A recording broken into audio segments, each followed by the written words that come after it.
안녕하세요. 월급쟁이 연금부자가 쓴 연금이야기2 저자 차경수입니다. 기초연금 40만 원이 현실화되면서 받고 계시는 분들은 언제 올려줄지 궁금하고, 혹시나 내 재산 공시지가가 올라서 수급 대상자에서 탈락하는 건 아닌지 걱정되기도 합니다. 반면에 기초연금 못 받고 계신 분들은 기초연금 액수를 줄여서라도 65세 이상 노인분들에게 다 지급했으면 좋겠다는 간절함이 있고, 소득도 변변치 않은데 애꿎은 집 때문에 기초연금을 받지 못하고 있는 분의 경우 집을 팔아버리거나 자식에게 증여할까 고민하기도 합니다. 기초연금 받기 위해 증여세 수천만 원 내고 자식에게 증여했는데 소용없다면 얼마나 속상하시겠습니까? 재산을 매각하거나 증여해도 당장은 소용없지만 미리미리 매각하거나 증여하면 기초연금 수급자가 되는데 실질적인 도움이 될 수 있습니다. 집을 팔거나 증여세 내고 자식에게 증여했는데 왜 내 재산으로 잡히는지, 어떻게 하면 내 재산에서 떨어져 나가 기초연금을 받을 수 있는지 알아보겠습니다.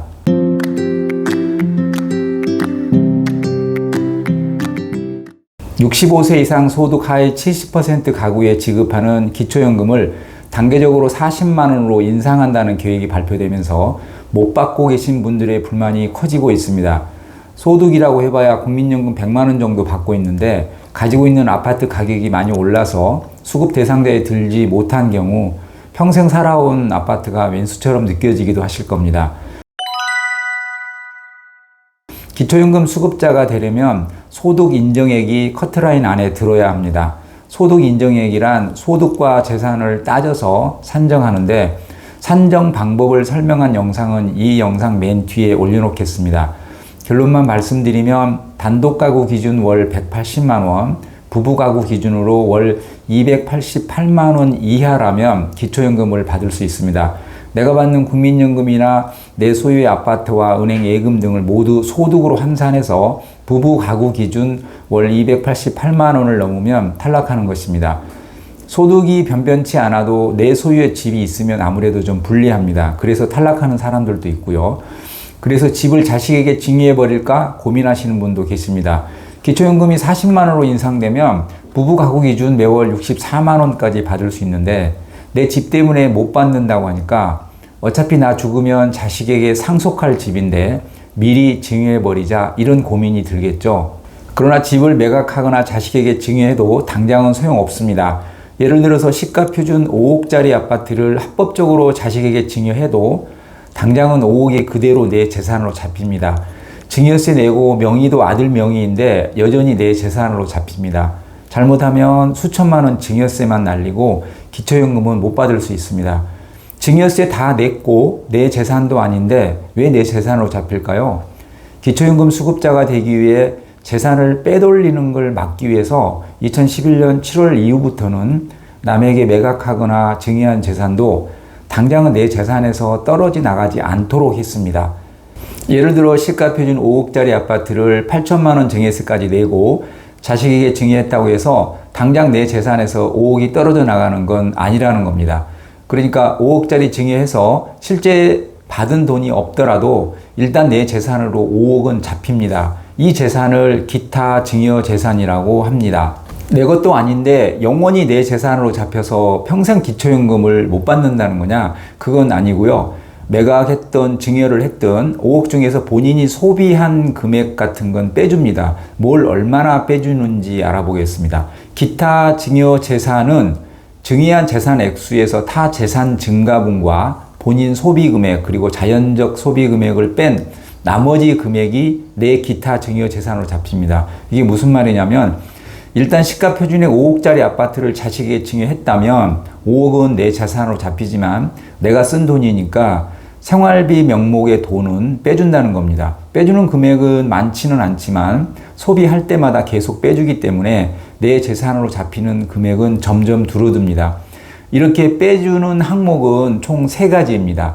첫 번째, 타 재산 증가분입니다. 재산을 처분하여 다른 재산을 취득한 경우입니다. 예를 들어서 집을 5억에 매각해서 3억 전세를 산다면 임차보증금 3억은 빼주는 겁니다. 타 재산 증가분을 빼주는 이유는 이중으로 재산에 잡히지 않게 하려는 조치입니다. 두 번째 빼주는 금액은 본인 소비 금액입니다. 본인과 배우자의 의료비, 장례비, 혼례비, 이혼에 따른 유자료 같은 금액을 말합니다. 이런 비용이 발생할 때마다 증여재산 가액에서 계속 빼주는 것입니다. 마지막으로 자연적 소비 금액입니다. 특별한 조건 없이 기본 공제하듯이 그냥 빼주는 금액입니다. 올해 기준 단독 가구는 월 209만 원씩, 부부 가구는 월 256만 원씩 빼줍니다. 이 금액은 매년 조금씩 증가합니다. 기본적인 생활 유지에 사용한 것으로 간주해 주는 것입니다. 실제 생활비가 이보다 더 들어갔는지 덜 들어갔는지는 따지지 않고 공제해 줍니다. 이런 거죠. 집을 팔거나 증여해도 그 금액은 재산으로 잡지만 이런저런 용도로 소비를 하면 소비 금액은 재산에서 공제해 주는 겁니다. 매각하거나 증여하면 언젠가는 모두 내 재산에서 떨어져 나가겠죠. 증여든 매각이든 가액 기준은 시가 표준액입니다. 시세보다는 좀 적겠죠. 시가 표준액이 3억인 아파트를 실제 4억에 매각했더라도 3억만 기타 증여재산으로 잡습니다. 그런 일은 드물지만 반대로 시가 표준액이 3억인데 2억에 매각했다면 2억만 재산으로 잡습니다. A씨 부부가 시가 표준액 3억짜리 집을 아들에게 증여했다면 3억을 몽땅 A씨 재산으로 잡는 게 아니고 타 재산 증가분이 있으면 빼주고 의료비 같은 곳에 실제 쓴 게 있다면 또 빼줍니다. 그리고 월 256만 원씩 생활비 쓴 거로 간주하고 빼줍니다. 만일 매각이나 증여로 인해서 타 재산 증가분이 없고 의료비나 장례비 같은 곳에도 쓴 게 없다면 자연적 소비 금액만 공제하고 나머지는 기타 증여 재산으로 잡습니다. 최소 월 256만 원은 자연적 소비 금액으로 내 재산에서 공제해 주는 거니까 적어도 연간 약 3천만 원 정도는 자연적 소비 금액으로 공제해 주는 것입니다. 3억짜리 집 증여하면 최소 10년이면 내 재산에서 완전히 제외됩니다. 물론 의료비나 장례비 등 본인 소비 지출 금액이 더 있다면 더 빨리 재산에서 제외되겠죠. 3억 증여 시 소득이 100만 원 정도 줄어듭니다. 부부 가구 기준 소득 인정액이 월 288만 원을 초과하면 탈락합니다.